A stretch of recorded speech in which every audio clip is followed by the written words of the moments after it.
Before we get to our show, here is a podcast we think you're going to love.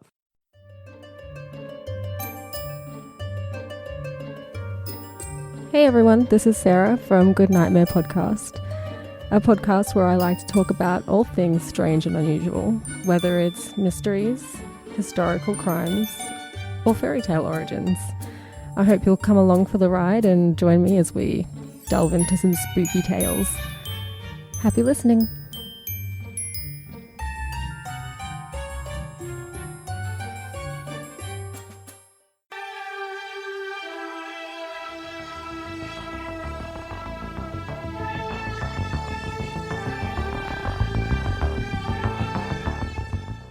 Hello, Samantha. Hello, Liz. Happy holidays. Happy holidays to you. Happy holidays to you, 5 listeners. Our awesome listeners. Thank you so much for listening. This has been like the craziest year ever with this podcast. Would you agree? Yeah, I appreciate everyone being so nice. I'm still like weirded out about it. I wish I could give every one of our listeners a Christmas present. I know. But I guess this can be their Christmas present. They're like, we want something else. But this special episode of Perhaps It's You. We've made a special episode for you folks. It is Christmas oriented. In a way. Not because Christmas is more important than other holidays, but because we could find episodes of Forensic Files that at some point mentioned Christmas. In some cases, very briefly. Very briefly. Is it the case that I just did a Google search, Forensic Files Christmas, and these were the 4 episodes that came up? Yeah. Okay, sure. That's how we decided to do these 4 episodes as a little holiday special. Look, if you're in like a really good holiday mood right now, if you have your cocoa and you're all cozy and maybe you just like got a really great present. Maybe wait to listen to this podcast. I'm going to say, yeah, totally wait, because this is Forensic Files, so all these cases are a bummer. At one point, I messaged Liz and I was like, my episodes of Forensic Files are really depressing. Are yours any less depressing? And I was like, no, because it's Forensic Files. Yeah, the fact of the matter is that all Forensic Files are like this. They're all horrible crimes, except for that one really boring one about a ship in the fog, which we can all agree is the worst. Yeah, we exhausted our like amusing episodes of Forensic Files for our Halloween special, and now we just have murder and depressing I can think stories. of some other ones that are amusing in some way, but they didn't mention Christmas. So we were determined to stay on theme. Yes. Maybe that was a horrible idea. If we ever do another Forensic Files special, which people will probably hate this one so much that we never will, but I'll reach into the back of my mind and think of some more amusing episodes. But these are the ones that very vaguely involved Christmas. So happy holidays, everyone. And thanks for listening. And we appreciate it so much. And we're having such a good time. And thanks for all your positive feedback. And yeah, I don't know what else to say, but we're genuinely thankful, and we'll, keep going. Yep. That's the real present. That you get more Perhaps It's You. More Perhaps It's You in 2018. Yes. Should we get into these? We got 4 to talk about. We got 4, so tell me about the Sands of Crime. Oh, if you would like to watch this, it is on Netflix. It is in Collection 1. This is episode 18. And does it have anything to do with sand? A tiny bit. Kind of. We'll get to it. Sands of Crime. Yes. 21-year-old Julie Buskin was pursuing a bachelor's degree in dance from the University of Oklahoma. It had been her lifelong dream to become a ballet dancer.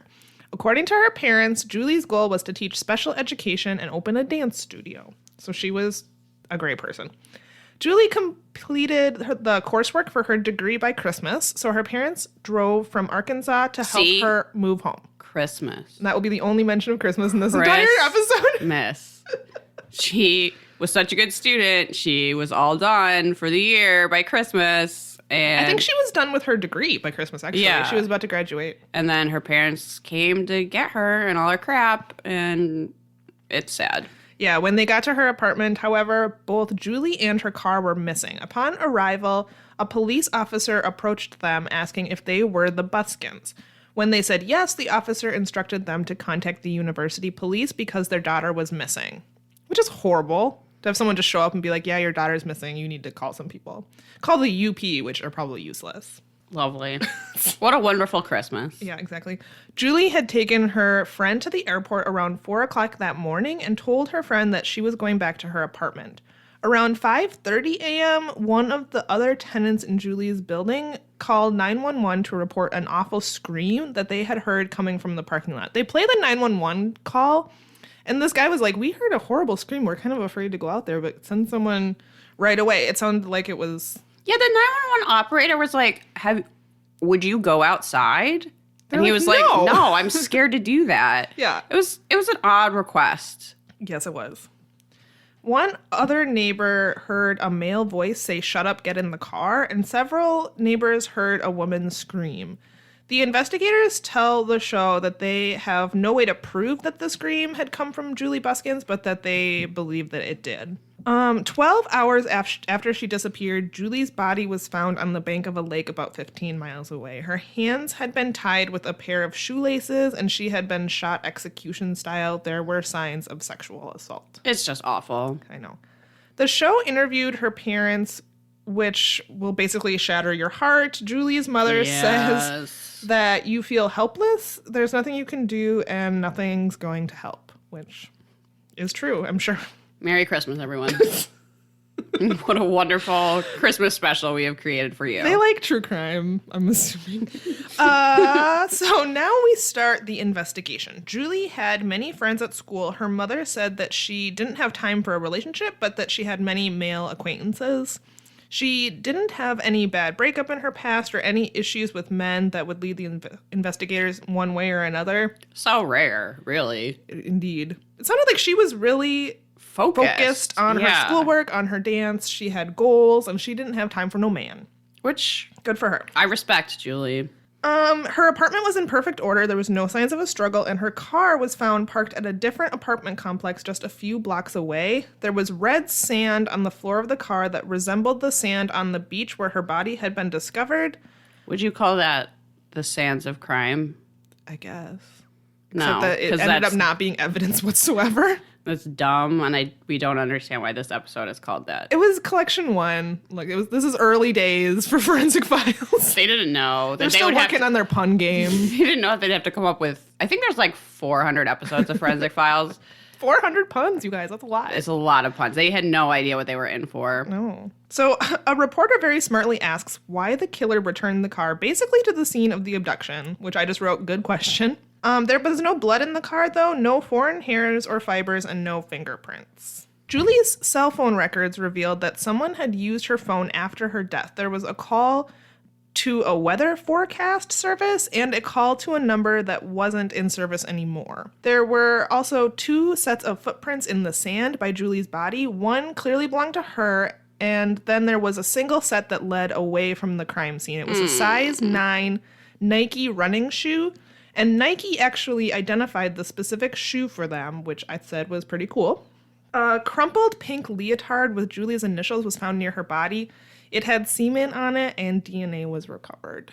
I'm just making a really sad face. Merry Christmas. Merry Christmas. Using ballistics, they were able to identify unusual marks on the bullet that killed Julie. This helped them narrow it down to just 3 companies that made .22 caliber guns capable of creating the specific pattern on the bullet. Unfortunately, even with all this evidence, investigators didn't get anywhere for nearly a month. But after seeing a picture of Julie's car on the news, a man called the police to report that he may have seen her killer. On the morning of her murder, a car matching Julie's pulled out in front of him, nearly hitting him. This happened right by the lake where Julie was killed. He got road rage and followed the car for 5 miles. He noticed that the man in the car was acting strangely, and he kept looking in his rearview mirror. Well, also, not to say this wasn't the killer, but you are, like, following him because you're raged out. Yeah. So that could also be a reason why he's like, he kept looking in the rearview mirror, and I was like, yeah, you're, like, following him aggressively. I would be looking at you, too. Yeah, I didn't think about that, but that's a good point. I mean, yeah, this could have been the killer, or it could have just been someone skeeved out. Mm-hmm. So then they bring in this dumb forensic artist named Harvey. This is so suspect to me. Who showed this guy examples of each facial feature. This forensic artist didn't seem like he understands how memory works. He says that this guy didn't even know he was a witness to something until you tweak his memory. He is what I call a disassociated witness, which is a term this man himself made up. I wrote this disassociated witness thing seems very suspect. That's not how memory works. You can't reach back into your memory and suddenly recall something. Like, that's why I find hypnosis to be bullshit, because it's not how your memory works. Also, it was nighttime. This guy saw him in the rearview mirror, and they come up with this detailed sketch. He doesn't even see his whole face because of the way the mirror would cut it off. Imagine yourself driving on a dark road, because there was no lights on this road, following behind someone. I'm surprised he could even see this man's face. Eyewitness testimony is so unreliable, unfortunately, already, when people have like a good look. Yeah. Because we just don't have this great memory for faces like we think we do. Especially when you barely see the face. Well, yeah. Also, when you're like looking in a mirror at night. He was road raging, first of all. He followed the car for 5 miles. It was at nighttime. They acted like very early morning. They acted like that wasn't insane. It's insane to follow a car for 5 miles because it cut you off or whatever. It's a little insane, yes. But anyway, Forensic Files says that the perp was possibly a college student and possibly Hispanic. So there you go. Okay. That's not evidence at all. No. Not surprisingly, no one recognized this sketch and the case went cold. Aww. Then, 4.5 years after the murder, police received a letter from a female inmate at a local jail who said that her old acquaintance Dennis Sturmer, might have murdered Julie. Dennis was a 23-year-old construction worker with no criminal record who lived just 4 blocks from Julie at the time. And he kind of resembled the sketch. I don't know. The sketch was so generic. It was hard to say. I don't trust that Forensic sketch at all. Files made it sound like he looked exactly like the sketch, but yeah, I don't trust the sketch either, so. It was basically like this sketch had a big chin and this guy has a big chin. Their noses were vaguely similar, but I mean, I find the sketch to be so suspect that it means nothing to me. I guess both of them were male. Right. That's So- true. Good point. So there you go. Dennis refused to answer any questions and refused to give a DNA sample, which is what I always recommend. Yeah. Don't talk to the police. Honestly, don't. Never talk to the police. You're not required. That's how they get false confessions out of you. Anyway, so Legal advice from perhaps it's you. I've seen somewhere on the internet a nice embroidery hoop that says "Come back with a warrant" that I would really like to put by my front door, and then I can just point at to it? it when the fuzz shows up. Yeah. which they've showed up before, right? In the middle of the night, wanting to come search your actually house. True. Yes, the police once came. It was really like midnight, and they just pounded on the door. Obviously, I did not answer it. My husband went and answered it. I would have just been like, "Fuck that, no." I probably would have called the police on the police. And they said that they had a tip that someone was in our home. They asked for a specific person's name, and then we were like, "No, we're not that person." And they were like, "Well, we got a tip that they're there." And we were sort of like, "Okay, well, they're not." And they clearly wanted to come in, but no. Yeah. So then they just waited in their patrol car across the street for a couple hours. If you had that embroidery, you could have just been like, and I told that story sorry. to someone, and they were like, "Well, why didn't you let them come in to like make sure he wasn't hiding in your house?" that's how my husband gets arrested. I was like, No, "Yeah, no fucking way." not gonna happen. Sorry. Also, they got a tip. I was like, "Yeah, what? Yeah, right." But Good anyway, there's my recent brush with the law. So police got a court order to collect his DNA. The profile was very close to the DNA they got off the leotard and Julie's underwear, but close is not enough, so they excluded him from the case. They acted like mad that close was not enough. I was like, that means it's not him. You can't just arrest someone for being close. What? Yeah. I wanted to slap that guy. Yeah, I know. The chemist said that the DNA was so close that it could possibly have been a relative of Dennis who perpetrated the crime, but Dennis's brother's DNA didn't match either. Spoiler, it's not a relative of his either. No, it has nothing to do with this Dennis No, guy, they actually. just wanted to be done with the case, so they were like, "Can we arrest him anyway?" Because he kind of looks like our sketchy sketch. and he's kind of similar to the DNA that we have? No. Again, no, not evidence, no. Then they did a DNA dragnet. Everyone who was asked to contribute DNA complied. 200 people ended up giving their DNA. It was the largest DNA dragnet in history Well, at the that's time. crazy. That does make this case kind of interesting. That's a huge amount. A lot of people. I'm assuming everyone in her apartment complex, probably a bunch of students at the college. Yeah. But no one matched out of all 200 people. Then a few years later, a man named Anthony Sanchez was arrested for raping his girlfriend. His DNA was taken per the sex offender laws at the time.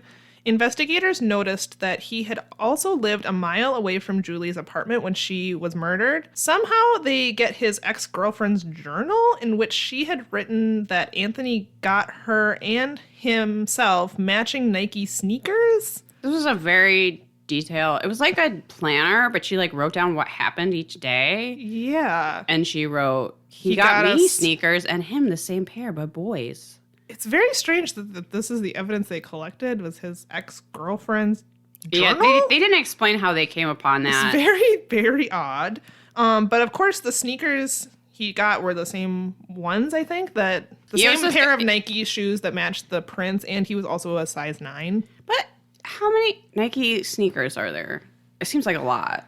Yes, that is true. It seems like unless you could identify a wear specific pattern or wear something? pattern or an anomaly in the shoe, that I'm not saying that's not circumstantial evidence. It's just not very compelling, I don't think. no, I don't think it's. I mean, Also, they it's- didn't find the shoes like in his possession. They just know he at one point owned that type of shoe.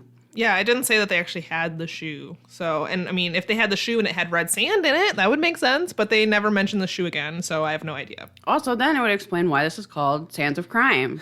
It would, but unfortunately, they never mentioned sand again. Unfortunately. Where's the mention of sand? Where do we come full circle with the pun? Okay, so the number that was dialed on Julie's phone was 1 digit off from someone Sanchez knew at the time. So they speculated that he tried to dial the number from memory and just missed 1 digit. Also, Kind of compelling, sort of. I mean, the evidence is adding up, I guess, the circumstantial Yeah. evidence, painting a bigger picture. I don't think any of these things are that compelling by themselves, but then one of Sanchez's girlfriends said that him and his father like to fire .22 caliber guns at the wall of their duplex. Who doesn't? Yeah, my new favorite reporter says it's kind of an odd father and son bonding activity. So, yes, it is. I mean, yeah, everybody likes to do that, Samantha. Yeah, so they got a warrant, but after x-raying and then ripping the walls apart, they found no bullets. They totally trashed this place. Uh-huh. Fortunately, the landlord went in after them to clean up and vacuumed up a bullet with his shop vac. Yeah, after they completely trashed this duplex and didn't find anything, the poor landlord who has to go clean everything up. This is the only time I'm going to be sympathetic to a landlord. He's like, I found a bullet, guys. He actually found the evidence they were looking for, but didn't notice. Oh. And not surprisingly, the marks on the bullet match the ballistic marks on the one that killed Julie. And then the DNA matched Sanchez. So Much better evidence. he was convicted. Prosecutors said that he was stealing Christmas gifts from parked cars when he saw Julie and decided to kidnap, rape, and kill her. See? Christmas. He was stealing Christmas presents from cars. Was he though, or was that just the... I don't know how they know this stealing Christmas presents thing. Maybe he admitted to it, I guess. They never mentioned Yeah. how they knew that. He was sentenced to death. I did Google this case, and Anthony's lawyer appealed his conviction all the way to the Supreme Court. And in 2016, the Supreme Court ruled against him and his conviction stood. He's still awaiting execution, but as you probably know, Oklahoma has been having some issues obtaining drugs that will kill people without subjecting them to an excruciating death. Just think of what a nightmare world we live in. Following the botched execution of Clayton Lockett in 2014, and then another my God. execution in 2015 in which they used the wrong drug to kill Charles Warner, the Attorney General of Oklahoma put a moratorium on executions, which is still in place. So Sanchez is on death row, but there's no sign that they're going to lift the moratorium. Yeah. His brother runs a Facebook group dedicated to his innocence. You can check it out if you're interested. I didn't. I did look at it. Oh, did you? It's if you're in the mood for a depressing time, more so than listening to this special. Is it just like a family that's in total denial? Yes. Look at The Innocence of My Brother, Anthony Sanchez, which is just a guy constantly saying, Anthony, I miss you. My brother is innocent. And then people saying, I saw that Forensic Files. Your brother's totally fucking guilty. I hope he dies slowly while you watch. Oh, God. The internet is the worst. Which he's not really presenting any reason why he thinks his brother is innocent beyond that he loves his brother and that you shouldn't believe everything you see on TV, which is fair, but The DNA evidence. Yeah. I don't know what else to say except the DNA matched, and there's a lot of circumstantial evidence, and his brother had a history of sexual violence. So he probably is guilty. I don't believe in the death penalty. No. I hope Oklahoma never reinstates it, but I also believe that he's guilty and should rot for the rest of his life. If he is guilty of this crime, which it seems like it is, it's a horrible, senseless, it's just horrific. This is an absolute worst nightmare crime. Yeah. I can understand why it evokes passion in people and they would want him dead or would say... But don't say that to his family. No, That's just cruel. The family is not guilty, even if he is. And obviously, I think there is some denial going on, and it's still his brother, even if he's the worst person in the whole world. Yeah. So... Merry Christmas! Merry Christmas. That's to 1 out of 4, you. and it only gets worse from here. It sort of really does. All right, you got the next one. So let's go to dollars and cents. If you would like to watch this on Netflix, it is in Collection 7. This is episode 21. Just after midnight on what eve? That's right, Christmas Eve. It's our theme. Motorists along Route 83 near Baltimore reported a brush fire. Was it brush that was on fire? No, it was a human. A volunteer firefighter was the first on the scene, which is helpful, and he discovered, this is actually a burning body. After the fire was put out, the body was so badly burned it could not be identified. Again, Merry Christmas. We're just going to keep saying this.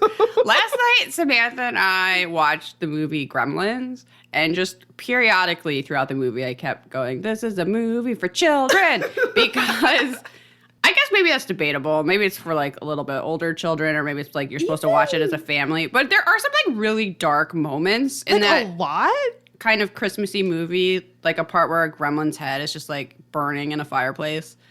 So Yeah, it was not really what I would put a child in front of to watch, but I love that movie. But I feel sort of the same way about this. Here we are doing this Christmas special, but now it's about murders. Okay. So after the fire was put out, they couldn't identify the body. He had no wallet or ID. An accelerant had been clearly used. It burned very hot. So there wasn't a ton left to work with. They found both a can of accelerant and a lighter. There was also a melted tarp under the body. Oh, and they thought that this had to be a 2-person job based on moving the body like down this embankment by a highway in the snow. They were like... Couldn't it just like sled down the hill? Like, yeah, I don't know. If it was on a tarp, you could easily drag a body down a hill of snow. Yeah. I don't get that. They were convinced they were looking for 2 people. I mean, were there 2 pairs of tracks in the snow? They didn't say that. So, whatever. Anyway. We're not the police. We're not What do we know? What do we know?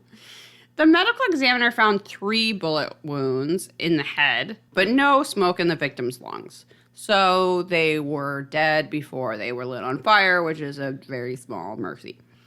The hands and feet were bound with duct tape. The skull of the victim was used to create a sketch because the teeth were gone from the gunshot wounds, so they couldn't rely on dental records to make an ID. Oh, I just clenched my jaw. Yeah, this is a brutal crime.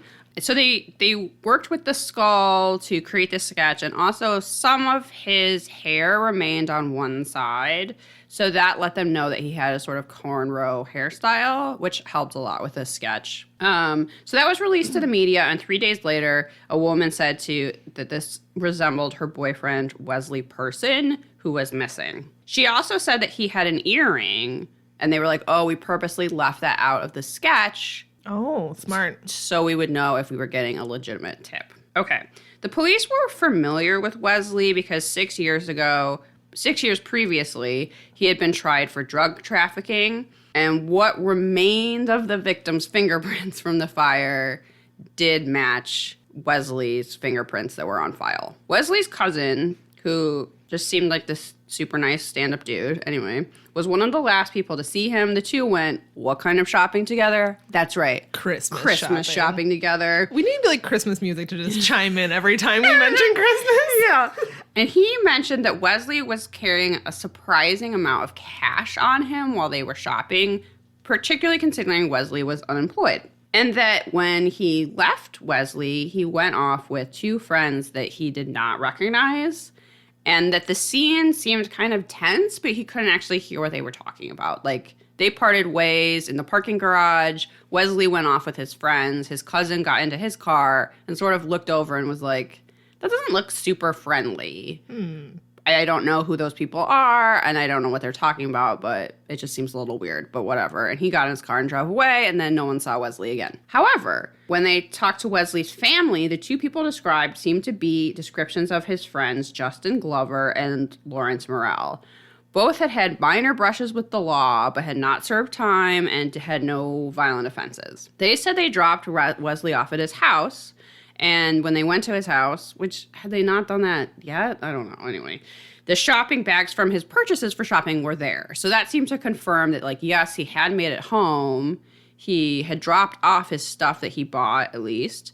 And there was no trace of blood in the house, and there was no blood found in the car that picked him up. At this point, the medical examiner finds construction debris inside of the melted tarp. That was, his body had been wrapped in a tarp and lit on fire, and it had melted.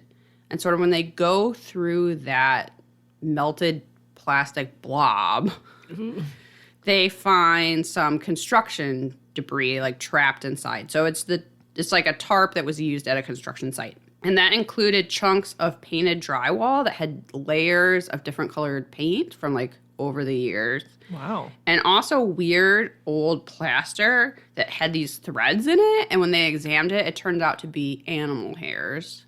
Ooh. From Snowball? From Snowball the cat. Snowball Strikes Again? No. Apparently, up until the 40s, it was pretty common to put animal hair in your plaster because it made it stronger. And what kind of animal hair? Just like, it just seemed like, oh, you know how you just have animal hair around? Mix that in your plaster. I mean, I do since I have two dogs, but... Yeah, I guess. I mean, it was probably just, like, leftover from tanneries or something. Yeah, I suppose. So that was, like, a common construction technique until the 40s. And I don't know, I guess they invented better plaster. It turned out that Wesley and his friends were being investigated for bank fraud. And their scheme was they would get a young woman to go apply for a car loan, but then she wouldn't buy a car. So all of them would split the money, and then when the bank came to repossess the car, there wasn't a car to repossess. And they had already spent all the money. So there was not much the bank could do. So that was their scheme that they were all in on. And they had, through this, gotten $120,000. It turns out that his friend Lawrence, who was one of the people that he was seen going away with, was also a house flipper. Did he have an HGTV show? Yes. Flip or get murdered. Which finally is the title of this episode. Flip or get murdered. Finally, the true crime crowd and the home improvement HGTV crowd come together where if you do not successfully flip a home... You're done for. You get murdered. You get murdered. At the time of the murder, Lawrence had 3 vacant properties that he was working on, and one of them had been built in the 30s, which would match up with the plaster. They went to the property, and they didn't see any blood or anything, and they sort of desperately just, like, swept up the debris that was in the basement, and were like, okay, we'll analyze this then. And the paint chip was a match to what had been found with the body that had the same, like, colored layers of paint over the years. And the same animal hairs were found in the plaster. And they also found one tiny little blood speck on a piece of ductwork.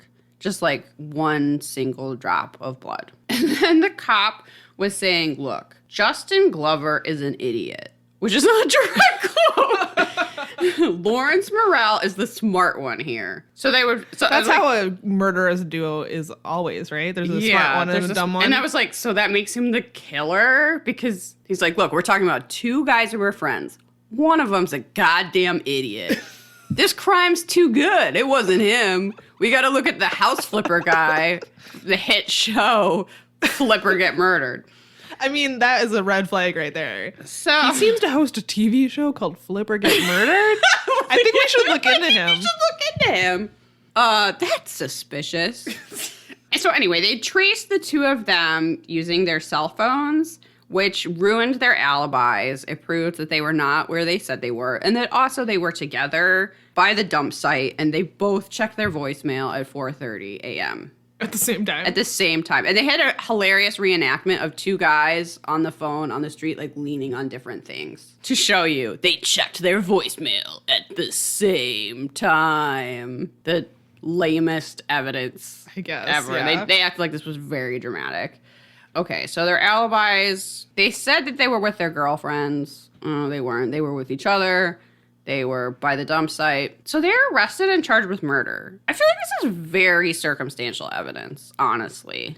What? Yeah, did they get DNA off that blood drop? Did they? Okay, so yes, that was Wesley Person's blood, but it is one drop of blood. And he was their friend, and it was in a construction site. So yeah. It seems like the defense could come up with a counterpoint to that. Like he maybe cut himself while he was helping flip this house. I'm not saying there isn't evidence. It's just, is it beyond a reasonable doubt evidence? I don't know. Or are these two black guys that the police already didn't like? Well.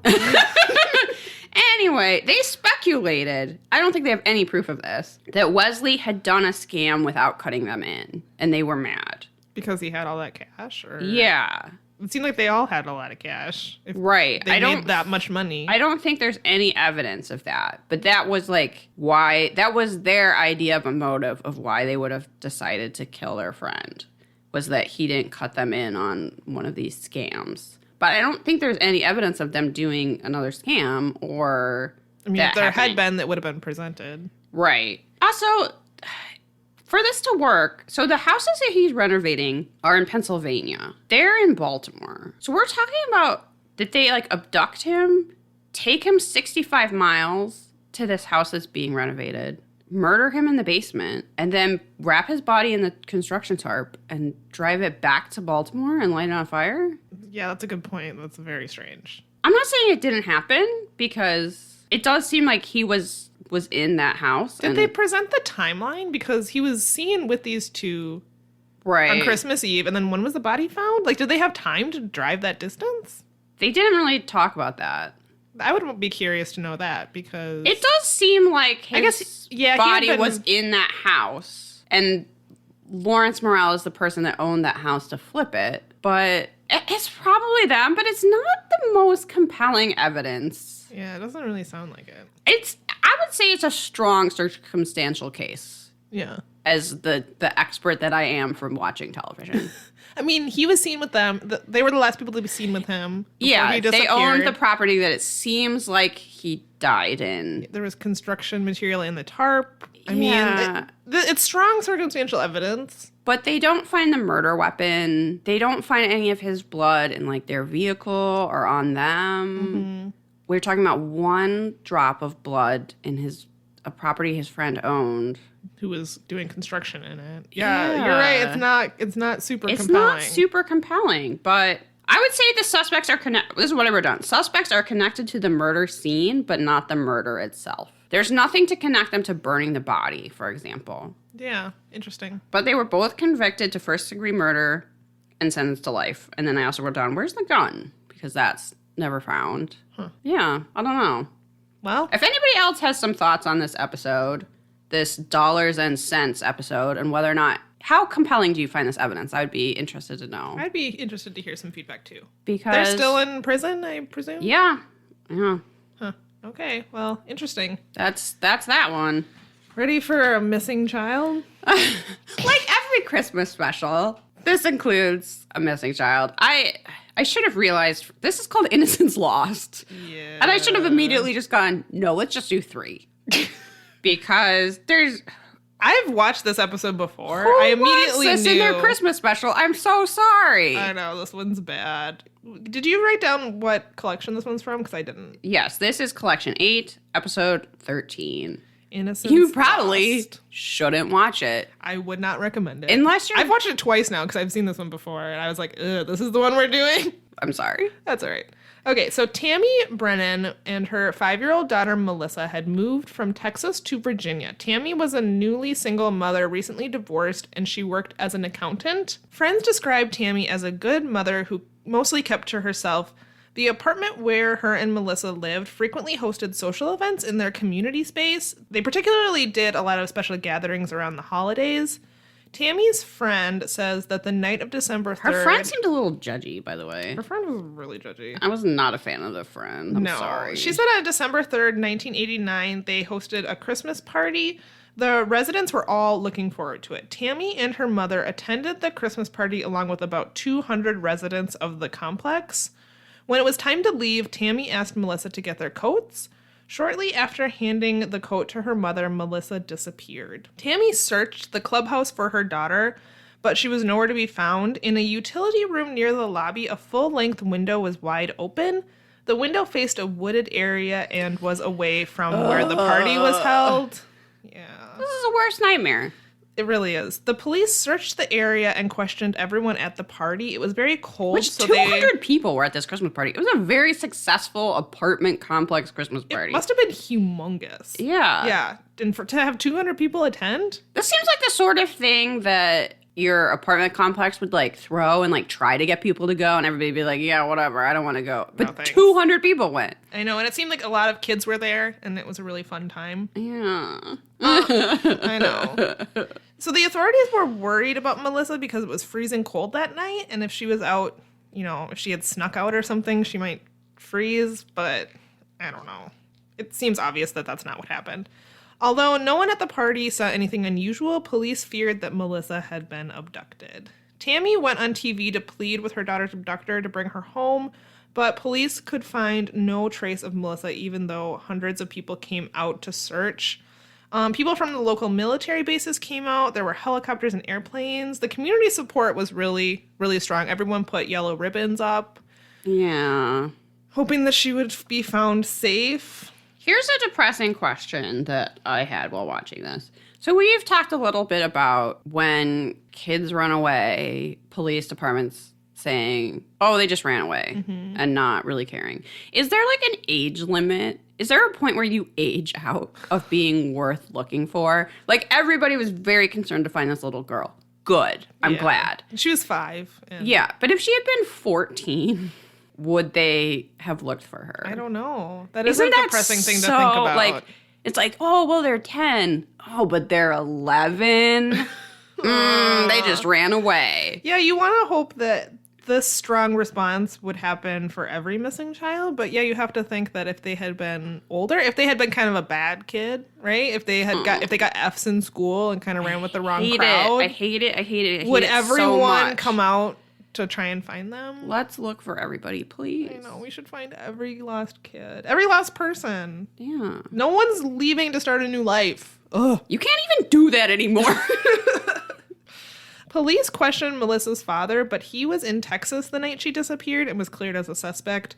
They also questioned everyone who lived in the apartment complex and the entire staff. A man named Caleb Hughes worked at the complex as a maintenance man and attended the Christmas party that night. Police interviewed Hughes in his home a few hours after the party, which was around 2 a.m. And he was wearing a creepy bathrobe, you guys, according to the reenactment. The creepiest. Hughes told the police that after the party, he stopped to pick up a 6-pack before driving straight home, but it would have been impossible for him to purchase beer at that time because they stopped selling alcohol at midnight in Virginia. So apparently when he left the party and when he arrived at home, there wouldn't have been time for him to stop and buy alcohol. So that's a bad lie. Yes.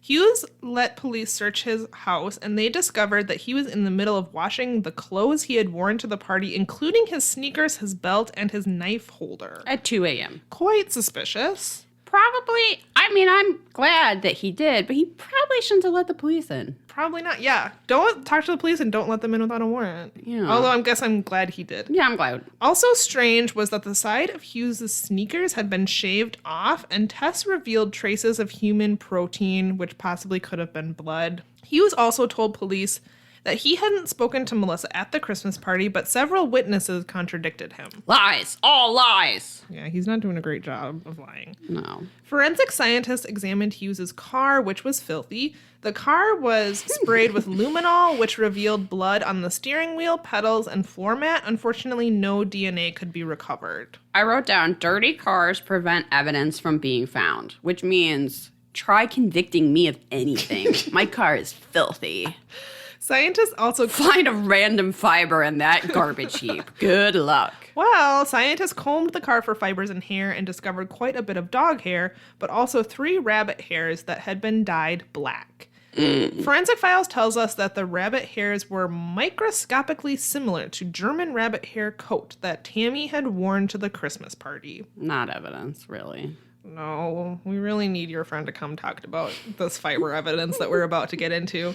They also discovered blue and red fibers. The blue fibers were very rare. They recovered 50 fibers, all the same shape and length, which indicated that they were made, they were synthetic fibers, so they indicated that it was made from the same company or whatever. Gas chromatography revealed that the blue fibers were dyed with the same blue dye, but the chemical composition of the dye was unusual. Melissa had been wearing a blue sweater and a red plaid skirt the night she disappeared, so this was obviously of interest to the investigators. The outfit had been a gift from Melissa's grandmother, but she couldn't remember where she purchased it. However, she did remember that there was a picture of Big Bird on the front. And Forensic Files very amusingly talks about Big Bird like we don't know what Sesame Street is. They're like, the television show Sesame Street has a character in it called Big Bird. And it's like, who doesn't know that? Yeah, You also show a picture of it. It's not necessary to explain this, but whatever. It's a minor gripe, I guess. little time to kill. Or they're just huge Big Bird fans. Yes. Over at Forensic Files. I hope that's could it. Be. The 3 rabbit hairs were not enough to charge Caleb, so they had to track absolutely down not. the source of the blue fibers. Yeah, because they said that he could have brushed against brushed against Tammy on his way out. Transfer. That doesn't prove anything. There's no way to prove that, but they had 50 of the blue fibers, so they needed to track those down. However, they really didn't get anywhere with it until one night the lead investigator was complaining to his wife about how frustrated he was with these missing fibers, and she declared that Sesame Street is sold at JCPenney, and then went and produced a catalog. Sure enough, there was the outfit they were looking for. I like that it was like not even that year's catalog. Like she had some back year's Christmas catalog from JCPenney. And then Samantha and I were like, this is how we're going to solve a crime. I literally told Liz that if I ever help solve a murder, it's going to be because I know some obscure thing that's sold at TJ Maxx or whatever. You're going to go, this was a limited edition gift with purchase at Sephora 2 years ago. They only made so many of them, blah, blah, blah, blah, blah. The killer must be. Yes. Exactly. So I want to say keep your catalogs because you might solve a murder, but I don't think anyone really gets catalogs anymore. We have the internet now. So the FBI asked... It's not the same. It's not the same. The FBI contacted JCPenney and asked for the outfit, but they were sold out. JCPenney, however, located a customer who had purchased one of the outfits the year before. It had been the wrong size for his daughter, so it had never been worn. And he sent it to the FBI. What a weird phone call that was. Yeah, JCPenney. Hey, this is JCPenney. So you ordered a Big Bird sweater? Do you still have that? I was also wondering how they knew that was he getting ready to return it? Like, he must have called JCPenney previously and asked about returning it. He probably asked to return it, and they were like, go fuck yourself. And then a few years later, they were like, so hey. You still have that Big Bird sweater? What happened to that sweater? And for some reason, he still had it? Because we're trying to solve a crime. I wish I could hear that phone call. I know. So the FBI then made a startling discovery. Apparently, pennies, as they call it, which I thought was hilarious. My grandma calls JCPenney, had wanted to make this outfit very special and created their own blue dye instead of using one of the thousands of other blues they had available to them. JCPenney patented the dye and used it only once to create 7,000 Big Bird sweaters. How weird is that? Why? I have no idea.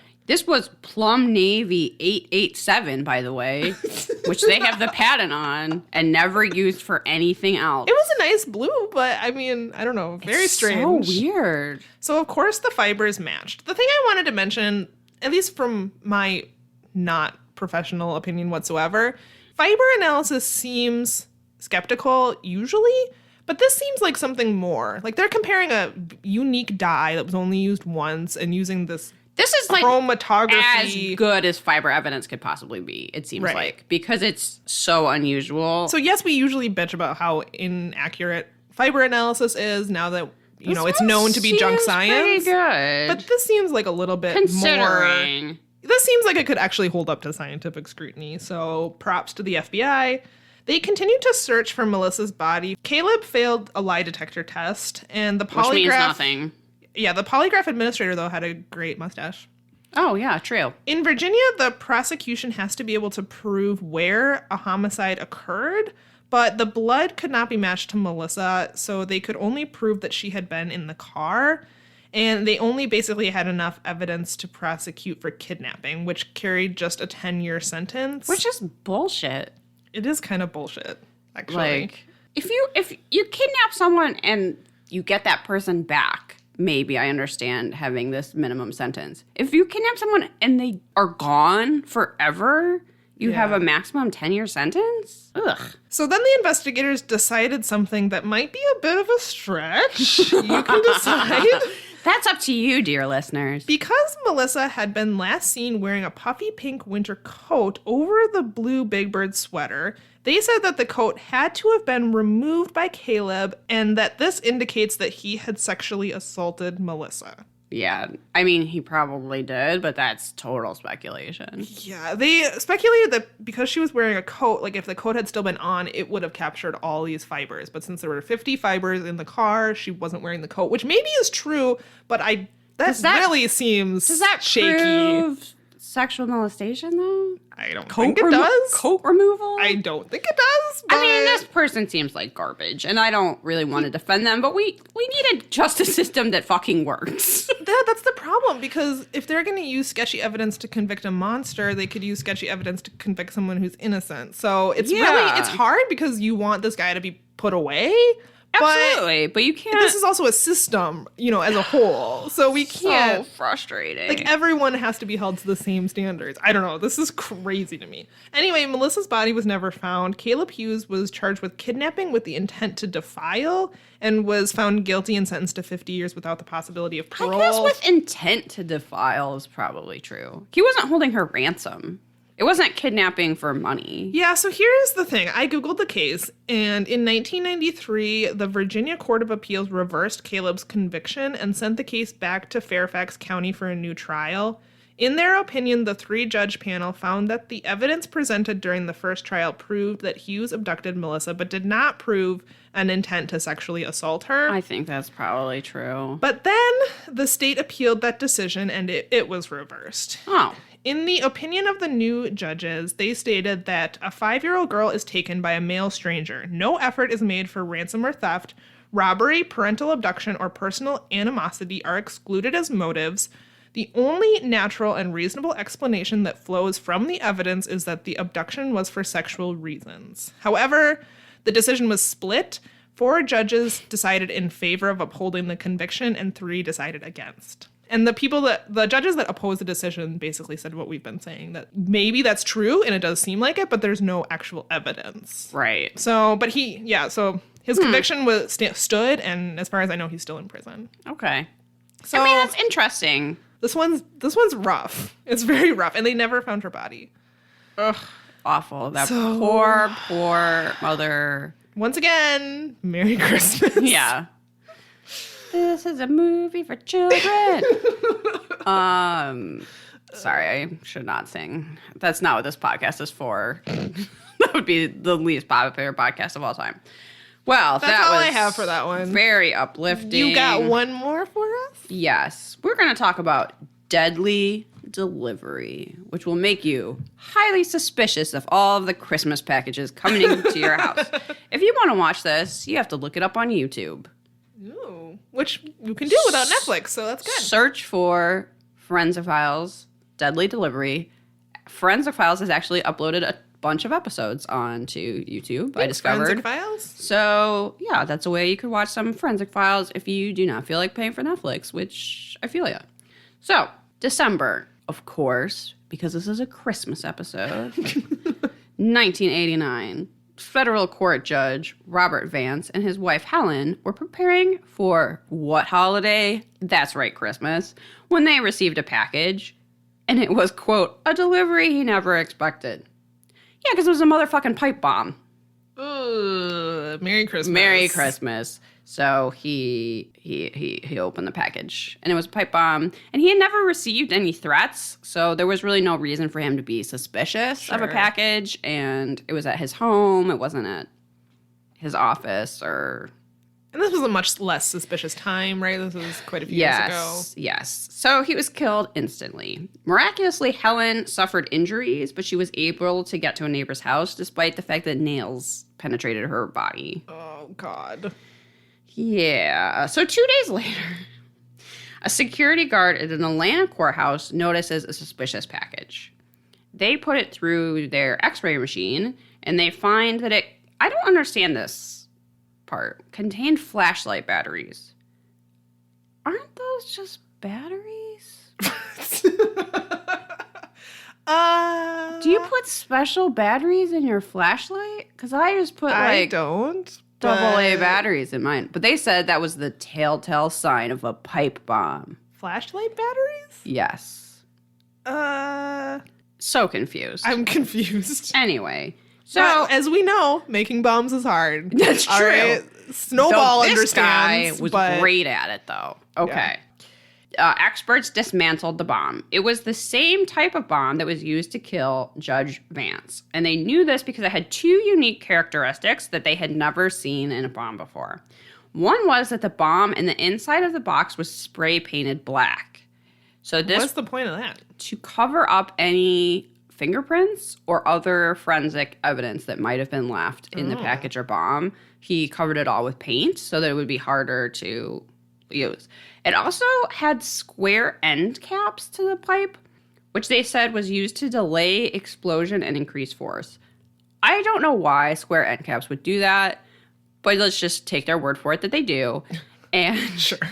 I guess that's not something they had seen before either. Okay. Sure. Great.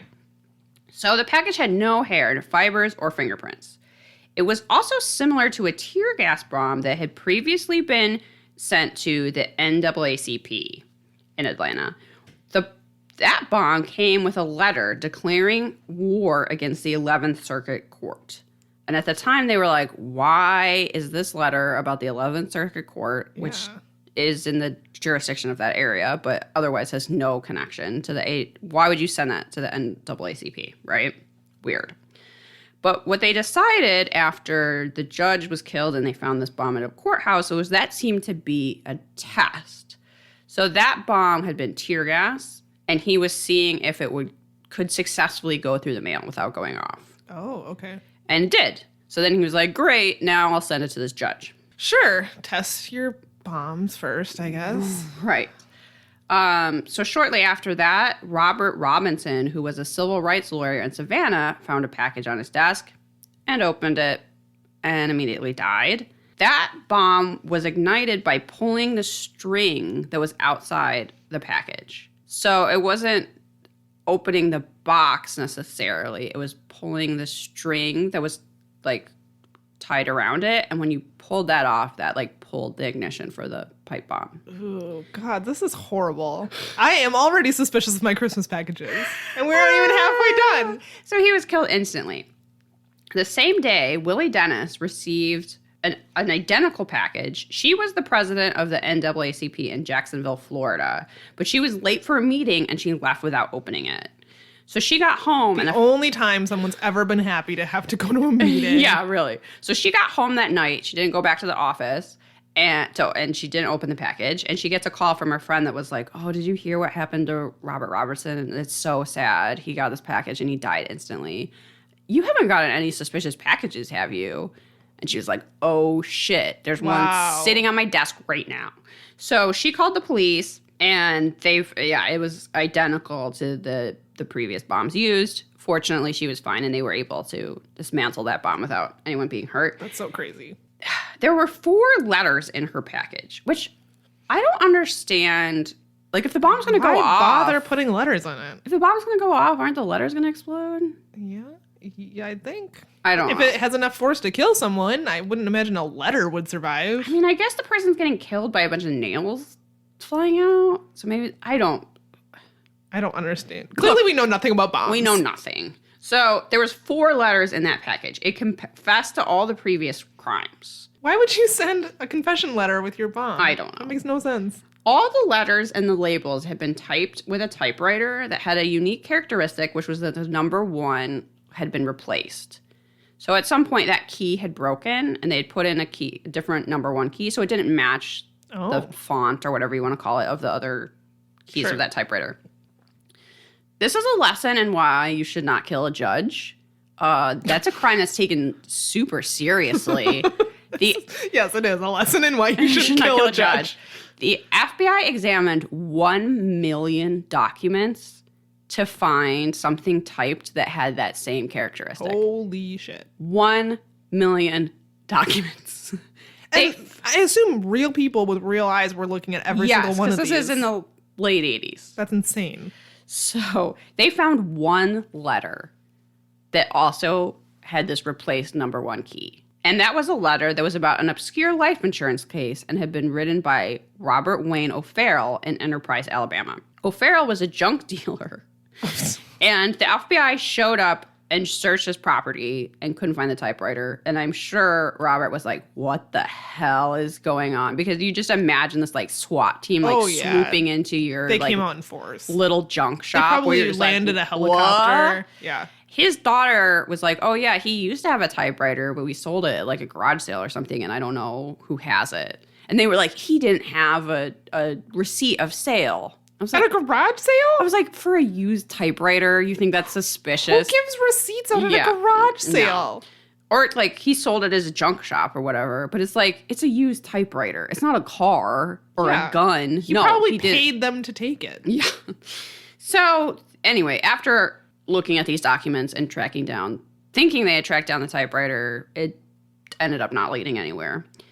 Forensic experts are like talking about this bomb. They're like annoyed that they can't crack this case. And like one expert's talking to another and he's like, oh yeah, that reminds me of a similar bomb from years earlier, which was a woman who was accidentally wounded by a bomb that authorities believed was made by her husband. Okay. Walter Leroy Moody. His last name was Moody, really? Yeah, I know. I thought about that too. Because, seemed pretty moody. So, and from that incident, Moody had been sentenced to 6 years. So, I don't think the wife ever, testified against him, but basically a bomb went off in her house. She was wounded, and it was pretty clear that her husband had made a bomb, and it went off, and it wasn't supposed to. Okay. So he ended up serving 6 years and was pissed. So after getting out, he spent the next 10 years trying to get his records expunged, and he even wrote a book about his experience called Priority Mail. Oh my God. He sounds like the worst. Yeah. He was also obsessed with the Julie Love case, which is a famous case in Atlanta where a white woman was murdered by black men. Oh my God. Yep. Here we go. Why he had been targeting the NAACP in his mind. That in his horrible, deformed, racist mind, that made sense. But that case was also tried by the 11th Circuit Court. Okay. So he's mad at all black people, I guess, and also this court. All right. In one letter, he swore that for every white woman raped by a black man, he would kill a judge, an attorney, and a leader within the NAACP. What the fuck? Yeah. So the FBI interviewed 6,000 people. Okay. That were connected to him? Yeah. Or who did they interview? They didn't really say. I'm more bringing it up as, again, don't kill a judge. That's taken really seriously. And the FBI is not interviewing 6,000 people when I get murdered. Exactly. In a way, I sort of wish that we could treat all victims similarly, but when you have this direct assault on The justice system? Justice system. Yeah, it is going to be taken more seriously, for better or worse. But just the scope of this investigation is crazy to me. 6,000 people. Holy shit. Yeah. Moody's home was searched. They even lifted up the floorboards and vacuumed under them to look for gunpowder, but none was found. They were like looking for little specks of gunpowder that might have like fallen into the cracks of the wood. Very thorough. Yes, because clearly he had like cleaned up, but they didn't find anything. However, his wife, Susan Moody, eventually admitted that her husband was abusive. Big surprise. Yeah, He not also, surprised at all. on more than one occasion, had told her to buy pipe, tubing, raincoats, rubber gloves, shower caps, and black spray paint. She also once saw him shoplifting a box of nails, which I guess would be a way to not have that purchase traced back to you. Sure, I guess. You make your wife buy the stuff and then you shoplift your nails. So the idea was that he was masking any evidence by wearing a raincoat and a shower cap and wearing gloves, which is how he was like not getting any fingerprints or fibers and all this stuff. Also, it turned out it was Susan Moody who had purchased the typewriter and that her fingerprint was on one of the letters because for some reason he made her go to like Kinko's or something and copy them, for what? I have no idea why. So Susan got immunity and testified against him. And this horrible racist murderer was actually sentenced to death and was killed by electrocution. Okay. Well, So that's the end of Mr. Moody, who sounds like a horrible person. yes. Yes. And they were like really emphasizing what a genius he was and how great he was at making bombs. I mean, I guess. Yeah. But don't I'm know. not impressed. I'm not as impressed as the FBI seem to be at how good, like... I guess. I mean, it sounded like he maybe innovated some new design in his bombs, but I guess... I guess the fact that he didn't just, like, literally copy something out of a book, they were like, whoa, this guy's some sort of bomb-making genius. I don't think a pipe bomb is that complex, is it? I guess I know nothing about bombs, so maybe it is. From my own expertise, I'm going to say making bombs is hard. And this guy was good at it. Sure. I guess bet he had some weird, all we can say about him. racist conspiracy theories that he was taking out on people. Innocent people. Innocent people that all fell within the jurisdiction of the 11th Circuit Court, which is why it was in multiple states. Huh. Well, Merry Christmas, everyone. What a bag of trash. Merry Christmas. Enjoy opening those Christmas presents. Probably not pipe bombs, I'm going to say. But they probably aren't. They probably aren't pipe bombs. This guy got electrocuted. Yeah, so you're safe. So you're safe? Oh, guys, I'm sorry. This was a good idea in my head. I don't know that it really worked. We still love you. Thanks for listening. Be sure to rate, review, and subscribe. Yeah, we really do appreciate all of our awesome reviewers. You guys have been so funny and supportive, so we really appreciate it. This is our gift to you. Okay, I'm gonna. Turn. In the spirit of Jazz Loon, I'm gonna play something to lighten. This is our palate cleanser. I'm gonna play something for Oh. Samantha to kind of lighten the mood. Is it more Jaslyn? I wish it was more Jazz Loon, but no. Okay, well, let's see.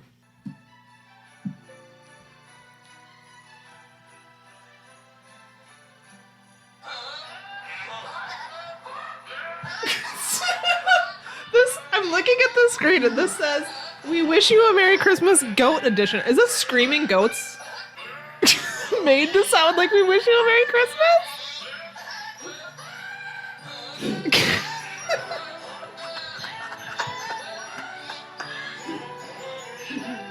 That sounds. They sound like they're ill.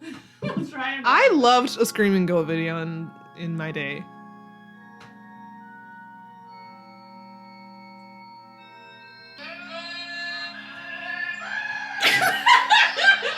This is Oh Holy Night.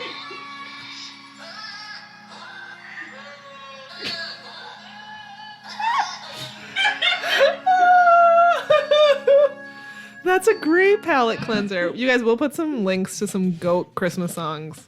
My friend in the show Jen notes. sent that to me, and I really appreciate that she knew that I would want to listen to Christmas carols as screamed by goats.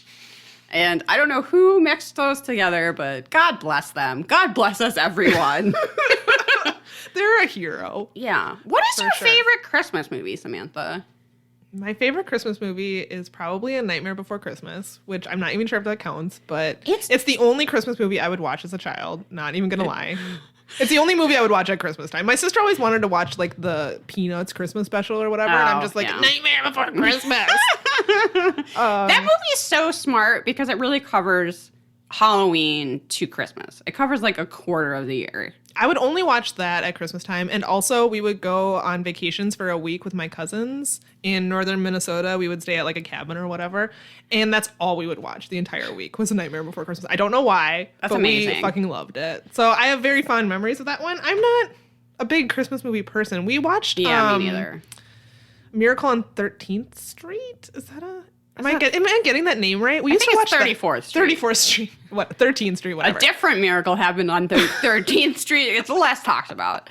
We watched that one a lot too, but I don't know if that's my favorite. It's just one that we watched for some reason. What about you? Well, I was going to say that one year as a kid, my dad suggested that we have a Nightmare Before Christmas themed Christmas. That's amazing. Which I should bring up that this was in Wheaton, Illinois, which is a very religious and conservative place. So we didn't really have a lot outside, but we had put out this like giant spider web thing on our porch, like made of rope. And so we just covered that in like Christmas lights. I don't know that anyone now would even like think anything of it. But then inside our Christmas tree was covered in like Halloween-y stuff. And also along the staircase, we made little nooses and we hung all of our Beanie Babies. Which is that in Nightmare Before Christmas? No, but I missed that part of the movie. yeah, But... it just seemed like appropriate. People honestly came to, like complete strangers came to our house to yell at my mother and try to save her soul. I'm not kidding. Like tried to force their way into, like she would open the door, they would like put their foot in, you know, and then the salesman tactic. yeah, and then start yelling at her about Jesus. And then she was sort of like, why are you looking through the windows into my house? Yeah, a good question. Because the only thing that's outside is this like one spider web thing. But anyway, that the Beanie Babies and the nooses. That's how my family celebrates Christmas. I'm actually a big fan of Muppet Christmas Carol. Okay, yep. Because Michael Caine is such a fucking pro, and no one will convince me otherwise. There are scenes in that movie where it's literally no humans. It's just him and puppets, and he's giving like a full-on performance. He cries in front of a Muppet at some point. You will never convince me that does not deserve an Oscar. It blows me away every time. I remember, I'm like, it can't be as good as I always say it is. And then I watch it again, and I'm like, holy shit! This performance is not phoned in. Like, this is really serious. That's true. I mean, you have a good point. And I really like the part where they're going through the market and like the little vegetable puppets are singing. I don't know. It's just adorable to me. I love it. Plus, Gremlins is great. Yes, Gremlins. I'm really happy we watched that last night. We also watched the documentary Tickled on HBO. Sure, because we know how to have a good time. Yeah. That was weird. If you want to learn about competitive endurance tickling leagues. That's not pornographic in any way. No. It has nothing to do with sex No. or masturbating or weird old guys who get off Or on watching masturbating. young men tickle each other. No. And blackmail. Has nothing to do with that. Yeah. It was really good. I enjoyed good. it. If you want to know this is a weird world where stuff is happening that you don't know about, Watch there you go. that documentary. That's the evidence of it. We also decided that we wouldn't mind being endurance ticklers and getting paid for it. I mean, I want a lot of money, super but bad. no. I don't really like being tickled, but I would do it for for thousands of thousands dollars. of dollars and cars and shit, yeah, I'll do it. Whatever. I also decided I'd be okay being a foot fetish model. That was a weird realization So in if my anybody life. is interested in paying for pictures of Samantha's feet, get in touch. Or like- perhaps it's you podcast at gmail.com. Listen, all I'm saying is if someone wants to rub my feet and film it and then give me money, sure. Yeah. That sounds great. Yeah. It's a lot of money, but yeah. It would have to be a lot of money, Sure. but I would do it. Yeah, why not? Listen. Listen. That sounds great. We have one more thing we want to do, which is give each other Christmas gifts you can't see. Yes. Which Like every quality podcast. hell yeah. All right, Samantha. Am I going first? Here's your I'm so excited. present. All they're gonna hear is a lot of rustling. Yeah. At this segment. This is so cute. Liz even wrapped it in like a skull bag. Not just because that's what I happen to have around, obviously. It is not a pipe bomb. I'm going to say that right now so Samantha is not. Ooh. Mystery solver. It's a patch that glows in the dark. Yes. I have one as well. This is amazing. I got this off Etsy. I love this so much. It's a little mystery solver patch to identify yourself as a mystery solver. And don't worry, it glows in the dark. So when you... Well, when you're out solving mysteries. Yeah, when you solve mysteries in the evening, people will still know mystery solver. This is a notebook that says Unsolved Mysteries on it. It has a silhouette of Robert Stack. I don't know how this person didn't get sued. I don't know either. But this is on, I think, Teespring. And for some reason, I didn't order myself one, which was dumb. This is amazing. Oh my God. My new bullet journal for 2018 has arrived. Mystery. And then this bag, a blood splatter makeup item Nothing from says, Bitter Lace Beauty. Is this a highlighter? This is a blood spatter highlighter. Ooh. Oh Nothing my God. says Samantha to me more. I should have taken a picture before I swatched it Oh, well. because I kind of messed up the blood splatter. This is how you know your friendship is great. Who wouldn't want blood splatter highlighter? I Oh mean... my God. It's really nice too. It's kind of got a golden hue. I like it. All right. Are you ready? I'm ready. So I have a gift for you. Oh, my And goodness. I have a gift for Lenny Briscoe. Oh, my goodness. Aww. Here's yours. And here's Lenny's. Okay. I don't know that Lenny's going to like it very much, but whatever. Well, that's his problem. Is it a pipe bomb? It's not a pipe Oh, bomb. thank goodness. It's too thin to be a pipe bomb. Yeah, that's true. Oh. Okay, my first item here is I have a framed picture of a UFO. It says, "Get in, loser." Which, yes. I thought that'd be great for your Roswell themed bathroom. Thank you. It will be. I also get some animal face masks, which is very exciting, including polar bear and moose. They're Christmas themed. I I can only assume they Didn't look like. know that moose existed. They're Korean, and it has a face of a moose on it, I assume. And then I have some pins from Cat Mint Studios. They're little cats that are also witches. Oh my goodness. They're so cute. I love them. Lenny Briscoe's present, which of course is in a little bag with Snoopy on it because it's for a dog. Of course. Of course. That makes sense. Oh my god. This is a bandana that says paw in order. I've never loved anything more. And then the little Scales of Justice has a bone and a fish. Oh, The name of the Etsy shop is in there too. We'll put all of this on Instagram or in the show notes because this Etsy shop was really nice. Oh They my sent a really nice God. note. Paw in order. Oh my goodness. Lenny, come here. Look what you're wearing forever. Yeah. Oh, thank you, Samantha. Well, thank you. And thank you, listeners. We really Yes. appreciate you listening to our I little hope podcast. you all have a happy holidays. We're going to take 1 week off. Yes, next week we'll be gone, but then we'll be back in January for... So we'll look forward to you in the new year. Yes. 2018. What will it bring? What mysteries will we solve? So rate and review us on iTunes. Follow us on Facebook, Instagram, and Twitter at Perhaps It's You. And have a great holiday and solve some Yeah. mysteries. Bye, everyone. Bye.